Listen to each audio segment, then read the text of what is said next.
Hi friends, welcome back to Devanjana classes. आज के इस वीडियो में हम BEGLA 137 का क्वेश्चन पेपर सोल्व करने वाले हैं, जो कि है bachelor of arts language through literature. Okay, तो आज की इस वीडियो में हम कंप्लीट क्वेश्चन पेपर को सोल्व करेंगे जून 2023 का। चलिए स्टार्ट करते हैं।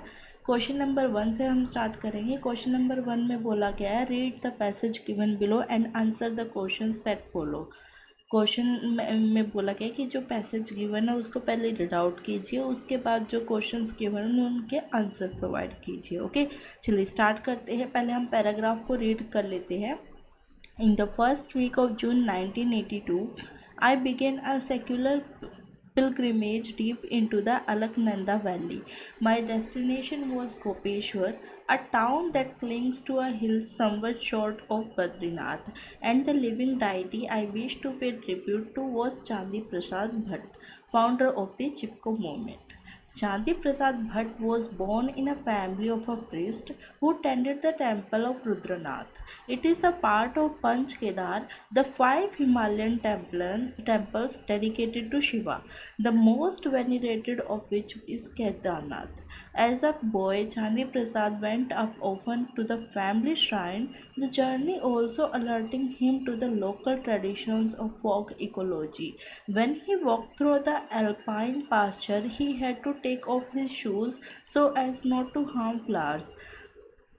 In one 4 kilometer stretch above the Amrit Ganga, there was a ban on spitting, coughing, and pissing on anything all that might cause pollution in the river below.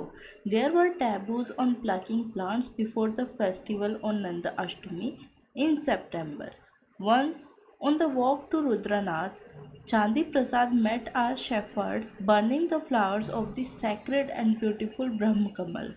He asked why, it being the week of Nand Ashtami, and the shepherd answered that he would not have normally, except his stomach ached horribly and the extract of the flower would cure him. But the offender quickly added, he had broken off the plant with his mouth, like a sheep, so that the deity would think it is a natural order rather than the hand of a man at work. He acquired such informal education in ecology. He joined the Garhwal Motor Owners Union GMOU as a booking clerk. With the GMOU, he was posted up and down the Alaknanda villages. He says his year selling bus tickets alerted him to the social diversity of India. References of the passage. चलिए start करते question number A के साथ। A में बोला गया है, why narrator calls his journey a secular pilgrimage. जो author था, नैरेटर था, उसने अपनी जर्नी को एक सेक्युलर पिलग्रिमेज क्यों बोला है? इसका आंसर है, the narrator called his journey a secular pilgrimage because it is a journey to pay tribute to a living deity Chandi Prasad Bhatt, who is the founder of the Chipko movement, rather than a religious pilgrimage to a sacred site or temple. The term reflects the reference and respect the narrator has for Bhatt's contribution to the environmentalism and social change. देखिए, narrator ने अपनी जो journey है उसको secular journey कहा है instead of any religious journey. Secular का मतलब क्या होता है? जो किसी भी धर्म से रिलेटेड नहीं हो बट वो धार्मिक है, किसी ना किसी की रिस्पेक्ट कर रही है। तो जो नरेटर है वो अपनी जर्नी पे था टू प्रोवाइड ट्रिब्यूट टू चांदी प्रसाद भट्ट, इसलिए उन्होंने अपनी जर्नी को जो है एक सेक्युलर जर्नी कहा है। ओके, चलिए क्वेश्चन नंबर बी पे चलते हैं। Which activity was banned during the week of Nand Ashtami festival? Nand Ashtami festival के दौरान कौन सी एक्टिविटी है जो बैन की जाती थी? तो नंद अष्टमी फेस्टिवल के दौरान जो है फूलों का तोड़ना, प्लकिंग ऑफ प्लांट्स पे बैन रहता था। ओके, क्वेश्चन नंबर सी पे चलते हैं। The incident of shepherd in the passage points out what aspect of Indian national life? जो सेफर्ड का इंसिडेंट है वो क्या यहाँ पे दर्शाता है? तो जो इंसिडेंट है जो सेफर्ड का है वो हाईलाइट करता है कि हमारी जो संस्कृति है उसमें जो कल्चर है, उसमें जो नेचर है उसको कितनी ज़्यादा इम्पोर्टेंस दी गई है, नेचुरल चीज़ों की हम कितनी ज़्यादा रिस्पेक्ट करते हैं। ओके, क्वेश्चन नंबर डी पे चलते हैं। Find a word from the passage which same as reverence and make a sentence of the word.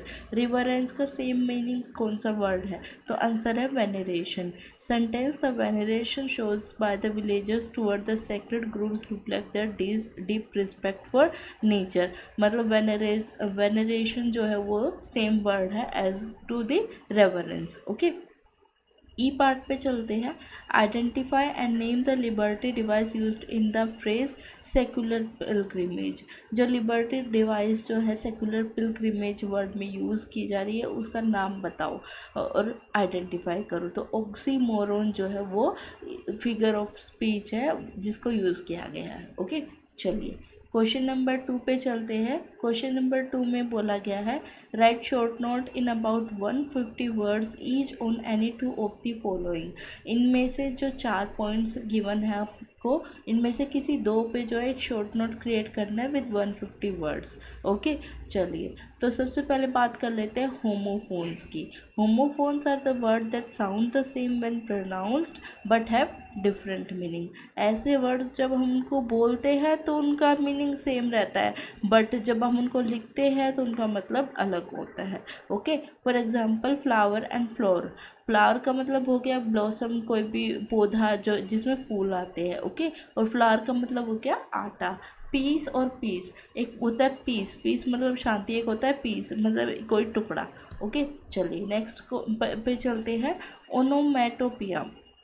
Onomatopoeia क्या होता है? Onomatopoeia is a literary device where the word used imitates the natural sound of an object और action it describe. Example include words like buzz, hiss, clang, murmur. These words are used to create a sense of auditory imagery, making the description more vivid and engaging. Onomatopoeia enhances the reader's sensory experience by directing mimicking sound, thereby making the narrative more immersive. In literature and poetry, onomatopoetic words can add rhythm, mood and tone of the writing. Okay, देखिए onomatopoeia क्या है? ऐसे literary device है जिसका use किया जाता है कि हम लिख के भी किसी चीज़ की मिमिक्री कर सके। जैसे कि भिन भिनाना, तो कोई भिन भिनाने को क्या समझेगा कि हाँ मधुमक्खियों का भिन भिनाना। ओके, भिन भिनाहट की आवाज़। इसी तरह से लाइक बजिंग साउंड या फिर मरमर साउंड। तो ये सारे जो है वर्ड्स ऐसे हैं जिससे एक सेंस ऑफ ऑडिटरी इमेज आता है, मतलब हमें ये समझ में आता है ओके ऐसा लग रहा है जैसे अगर कोई बज बोलता है तो बज का मतलब बजिंग साउंड होता है, जो कि आप समझ सकते हो। ओके, नेक्स्ट पे चलते हैं rhythm. Rhythm in a literature and a poetry refers to the pattern of a stressed and unstressed syllable in a line or a verse. It is what gives poetry its musical quality and flow. Rhythm helps to convey emotions, create moods, and enhance the overall aesthetic experience of a poem or a piece of writing. Different forms of rhythmic include iambic, trochaic, anapestic, and dactylic patterns. This consistent use of rhythm can create a sense of harmony and order, while variation can introduce tension and highlight particular themes or words. In prose, rhythm can be achieved through sentence structure, punctuation, and word choice, contributing to the narrator's pace and tone. Rhythm क्या होता है? किसी भी literature या poetry में एक quality होती है, एक डिवाइस होती है जिससे कि हम सिलेबस या किसी लाइंस को अरेंज करते हैं जिससे कि एक पर्टिकुलर वर्ड पे जो है स्ट्रेस होता है, लाइक अ म्यूजिकल क्वालिटी, जिससे एक फ्लो और एक क्वालिटी आती है पोएम में। ओके, डी पे चलते हैं। Cohesion. Cohesion in writing refers to the use of linguistic element to connect sentences and paragraph together, creating a logical flow and clarity of the text. Okay, cohesion क्या होता है? Linguistic element का use करना किसी भी sentence या paragraph को जोड़ने के लिए। ओके, कोहेजन का मतलब use of pronunciation, punctuation, repetitive या सिनोनिम का यूज़ करना। ओके, चलिए नेक्स्ट पे चलते हैं। क्वेश्चन नंबर 3 पे identify the end explain the figure of a speech in the following sentences. ये ना कुछ सेंटेंसेस दिए गए हैं, हमें इनमें फिगर ऑफ स्पीच बताना है। ओके, ए पार्ट पे देख लेते हैं। ए पार्ट में बोला गया the plants in house silently begged to be watered. जो उसके घर में प्लांट्स थे उन्होंने साइलेंटली भीख मांगी कि उन्हें पानी मिल जाए।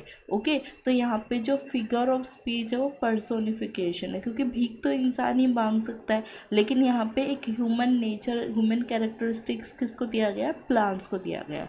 Okay, the plants in her house silently back to be watered.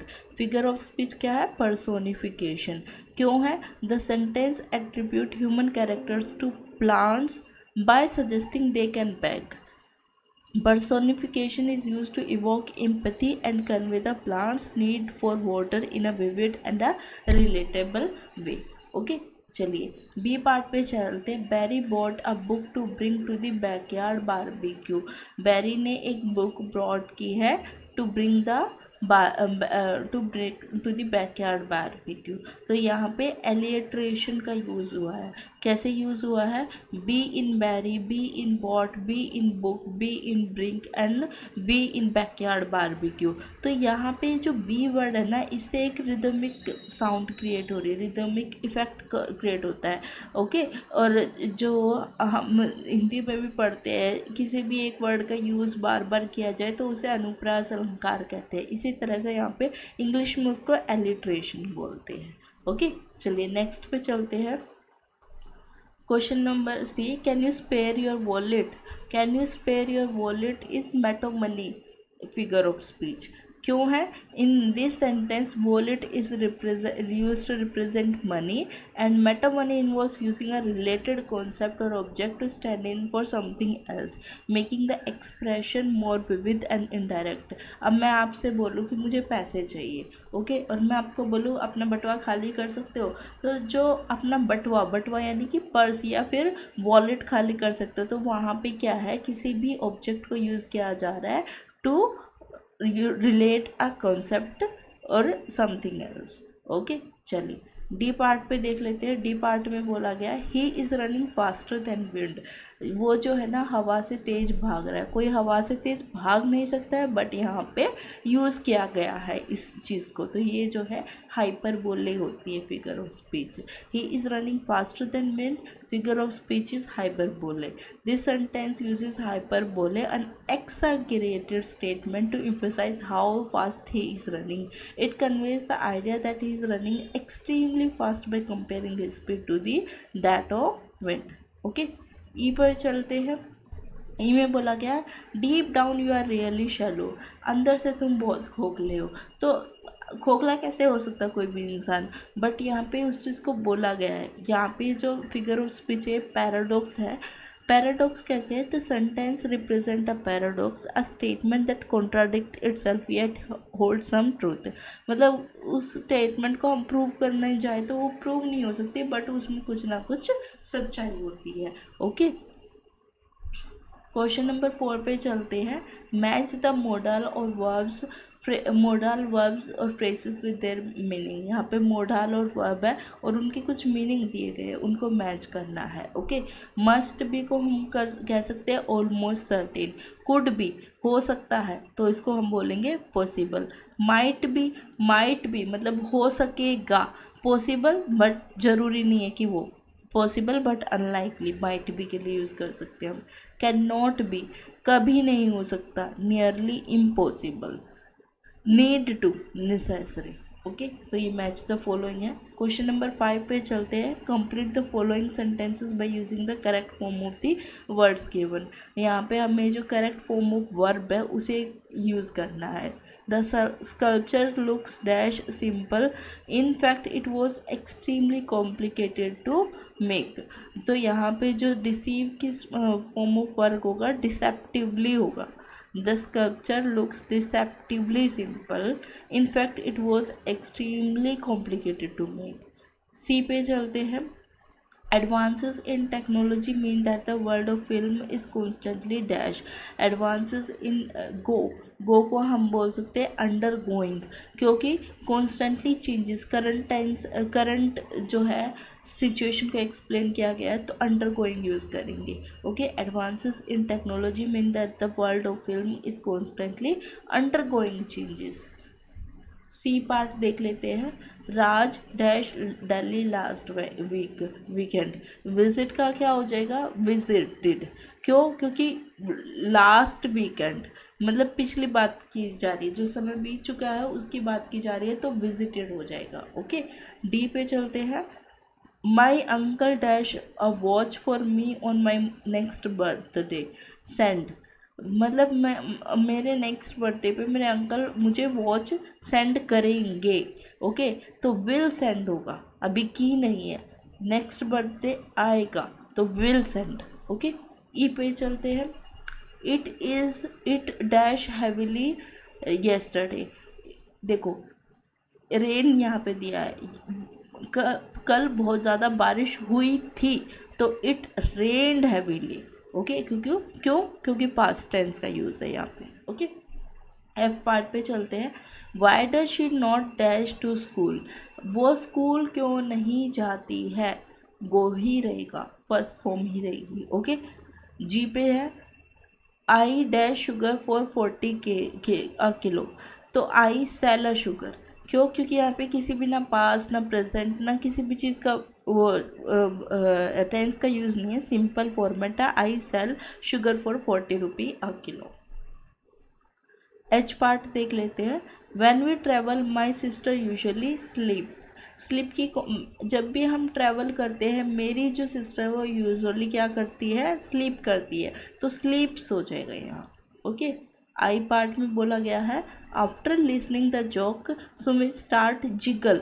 Jiggle after listening the joke Sumit started dash, तो जिगलिंग आएगा। ओके, क्योंकि वो करंट में बोला जा रहा है। जे पार्ट देख लेते हैं। We dash in the bus tomorrow. We will travel in the bus tomorrow, क्योंकि कल की बात की जा रही है, इन फ्यूचर होगा ना तो विल ट्रैवल आएगा। ओके, क्वेश्चन नंबर 6 है। Fill in the blanks in the passage given below and make the appropriate items given in the box. Make necessary changes to the items to make grammatically fit. तो यहाँ पे fill in the blanks है, तो same जो items है उनको जो है फिट करना है, तो ये आप कर ही लेंगे।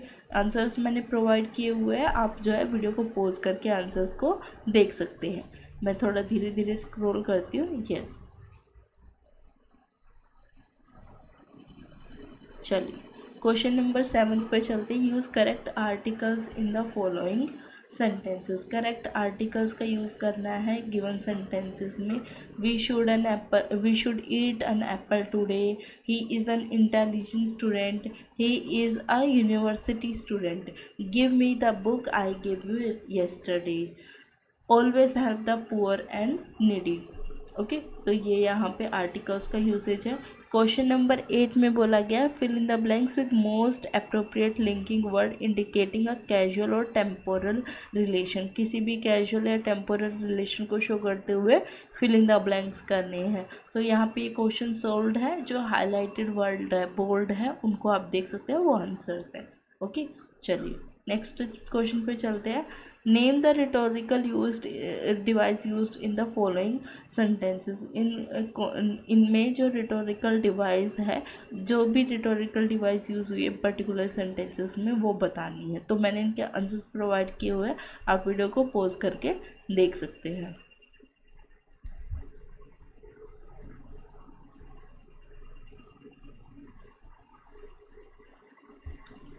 चलिए नेक्स्ट क्वेश्चन है question number 9। Define the following giving suitable example. इन सब को डिफाइन करना है by giving suitable examples. Paradox, antithesis, allegory, imagery और सटायर। पैराडॉक्स देखिए यहाँ पे इन सब की जो है मैंने डेफिनेशन प्रोवाइड की हुई है, आप जो है इसे पोज करके देख सकते हैं। ये क्वेश्चन पेपर यहीं ख़त्म हो जाता है। आई होप कि आपको वीडियो अच्छी लगी होगी। अगर आपको वीडियो अच्छी लगी तो प्लीज़ वीडियो को लाइक और चैनल को सब्सक्राइब ज़रूर कर दीजिएगा, लाइक ज़रूर कीजिएगा, क्योंकि इससे एक मोटिवेशन मिलता है और वीडियोस बनाने के लिए। अगर आपके कोई कमेंट्स या सजेशन है तो प्लीज़ हमें कमेंट बॉक्स में ज़रूर लिखिए। Thank you so much for watching and best of luck for your exam.